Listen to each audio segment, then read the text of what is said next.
Hello friends, कैसे हो आप सभी लोग। क्या वंडरफुल ट्रेडिंग वीक था। दोनों साइड बायर्स एंड सेलर्स ने पैसा कमाया। लेकिन अब नेक्स्ट क्वेश्चन हमारा ये है कि क्या, जो सबसे बड़ा क्वेश्चन है, क्या निफ्टी फिर से 23,900 23,800 की इस रेंज को टच कर सकता है। वही डिस्कस करते हैं इस वीडियो में और आइडेंटिफाई करेंगे कौन से हमारे perfect entry and exit level हो सकते हैं। सबसे पहले डिस्कस कर लेते हैं निफ्टी को। निफ्टी का ये डेली टाइम फ्रेम का चार्ट है और आप डेली टाइम फ्रेम पर देखोगे तो निफ्टी में जो अपर रेंज है इसकी रेजिस्टेंस, जो अपर रेंज है रेजिस्टेंस, वो है 24,520। 24,520 की अपर रेंज है और इसकी जो लोअर रेंज है, वो जो सपोर्ट बोलते हैं जिसको हम, वो है 23,900। 23,900 से दूसरी सपोर्ट निकल कर आती है 23,800। परफेक्ट। जब इस कैंडल ने एन पैटर्न का ब्रेकडाउन दिया था, इस पैटर्न का, इस बेरिश कैंडल ने, तब बोला था कि प्राइस यहां से कंटिन्यू करेगा ट्रेंड को और मार्केट यहां से और भी नीचे जा सकती है। लेकिन बीच में 2 दिन इलेक्शन रिजल्ट्स थे। इलेक्शन रिजल्ट्स कहां थे? यूएसए में। लेकिन यूएसए एक इतनी ह्यूज इकोनॉमी है ना, जिसका जो इंपैक्ट काफी सारी डेवलपिंग कंट्रीज में पड़ता है, जिसका इंपैक्ट इंडियन मार्केट पे भी पड़ता है। जैसे बीजेपी गवर्नमेंट को मार्केट फेवर कर रही थी, तो मार्केट रिएक्शन देती है, मार्केट उस रिएक्शन को शो करती है चार्ट्स पर।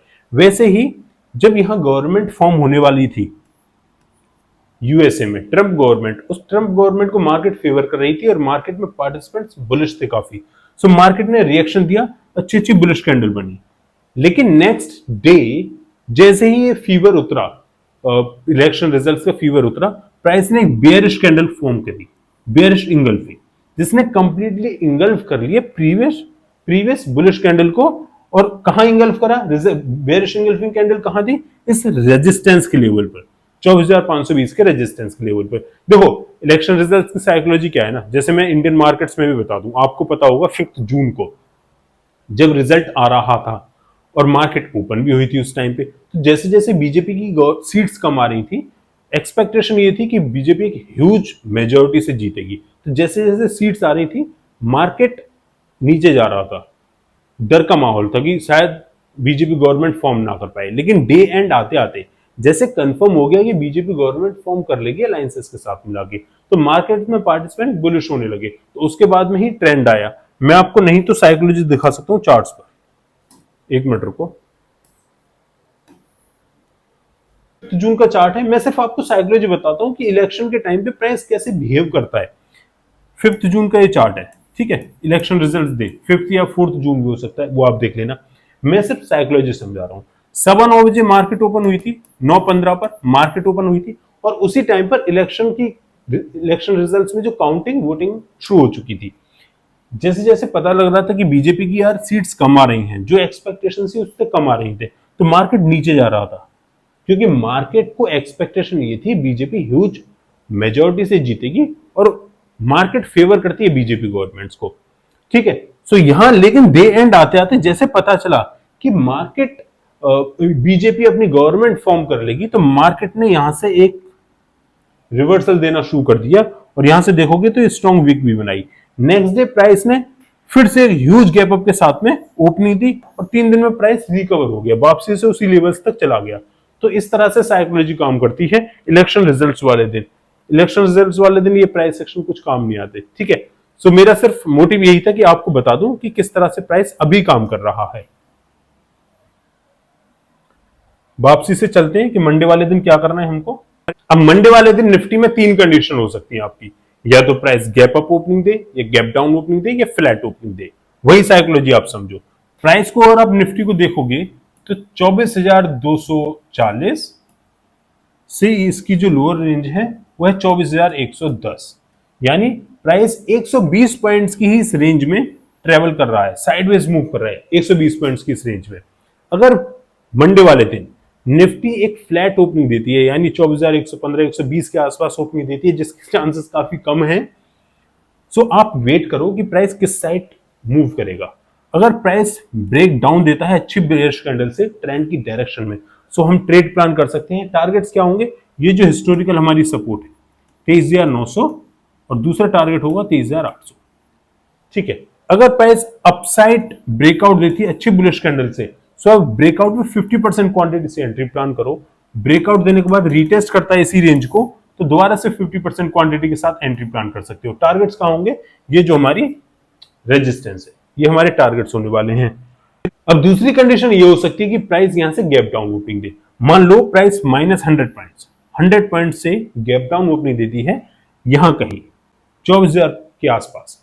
अगर गैप डाउन ओपनिंग देने के बाद में प्राइस सीधा ऊपर जाता है, ऊपर जाने के बाद में ये जो प्रीवियस सपोर्ट थी आगे रेजिस्टेंस का काम करेगी, 24,110 ऊपर जाता है, रिजेक्शन लेती है, अच्छी बेयरिश कैंडल फॉर्म होती है, तो यहां आप एंट्री प्लान कर सकते हो। अगर मान लो प्राइस नीचे जाना शुरू कर देता है सीधा, तो आप डायरेक्ट एंट्री प्लान मत करना, आप वेट करना थोड़े कंफर्मेशन का, 10:30 या 1:45 मिनट्स का आप वेट करना। प्राइस नीचे जाता है और ये जो सपोर्ट है इससे सपोर्ट लेकर ऊपर जाता है, फिर से नीचे जाता है और and pattern kind of form करता है, प्राइस एक्शन फॉर्म करता है एंड पैटर्न काइंड ऑफ। सो आप इसके ब्रेकआउट पर लॉन्ग साइड एंट्रीज भी प्लान कर सकते हो। टारगेट सिर्फ यही होगा 24,110 तक का। सो अगर आप बैंक निफ्टी को ध्यान से देखोगे ना और समझ लोगे इसकी प्राइस एक्शन की साइकोलॉजी, जो प्राइस एक्शन अभी फॉर्म कर रहा है, तो कभी भी मार नहीं खाओगे perfect breakout and breakdown को आइडेंटिफाई करने में। देखो ये प्राइस ने सपोर्ट लिया, रिजेक्शन लिया, रिजेक्शन का लेवल क्या है? 52,570। सपोर्ट का लेवल क्या है? 50,370। प्राइस ने यहां 4 टाइम्स रिजेक्शन को, रेजिस्टेंस को टच किया, लेकिन यहां 2 बार सपोर्ट को टच किया। जितनी बार प्राइस रिजेक्शन को टच करेगा उतनी रिजेक्शन कमजोर होगी, जितनी बार प्राइस सपोर्ट को टच करेगा उतनी सपोर्ट कमजोर होती चली जाएगी। तो यानी इस ट्रेंड में जहां सेलर्स को यहां तक लेकर आए, 50,370 तक के लेवल्स को नीचे आए लेकर आए, नेक्स्ट टाइम बायर्स तो ऊपर ले गए प्रीवियस 52,570 के लेवल तक, लेकिन सेलर्स को जो ये लेवल टच करना था वो कमजोर पड़ गए और बायर्स कहीं बीच में से ही ट्रेंड को ले गए ऊपर। यानी यहां बायर्स हैवी हो गए, सेलर्स फुल्ली कंट्रोल में नहीं थे, जो अपने इस प्रीवियस सपोर्ट तक लाने में सक्षम नहीं थे, यानी वो कमजोर पड़ गए। नेक्स्ट टाइम बायर्स ऊपर ले गए, अब यहां से सेलर्स फिर से नीचे ला रहे हैं और कहां तक लेकर जाएंगे वो डिस्कस करते हैं, या फिर बायर्स यहां से ऊपर लेकर चले जाते हैं वो हम डिस्कस करते हैं शॉर्टर टाइम फ्रेम पर कैसे ट्रेड प्लान करनी है आपको मंडे को। अब डिस्कस करते हैं बैंक निफ्टी को शॉर्टर टाइम फ्रेम पर कैसे ट्रेड प्लान करनी है। अगर आप शॉर्टर टाइम फ्रेम पर देखोगे तो ये एक यहां से प्राइस ने एक इंपल्सिव मूव दिया था, ऊपर गया था, यानी ये स्ट्रॉन्गेस्ट बहुत ही अच्छी सपोर्ट का लेवल है।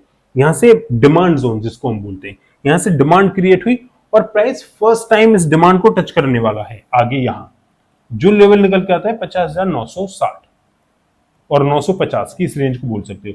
यानी जब भी प्राइस डिमांड को फर्स्ट टाइम टच करेगा, हो सकता है कि यहां पर बायर्स रेडी हो इस लेवल्स पे बाय करने के लिए। अगर प्राइस यहां से 50,530 इस लेवल का ब्रेकडाउन देके नीचे आते हैं, अच्छी बेयरिश कैंडल पर आप एंट्री प्लान करते हो, तो टारगेट्स आपके यही होने चाहिए सिर्फ 50,960 तक का। क्यों? क्योंकि यहां से एक इंपल्सिव मूव आया था और यहां बायर्स बैठे हुए हैं अपने पेंडिंग ऑर्डर्स को एग्जीक्यूट करने के लिए। ठीक है, क्योंकि देख रहे हो आप कितना बड़ा एक इंपल्सिव मूव है।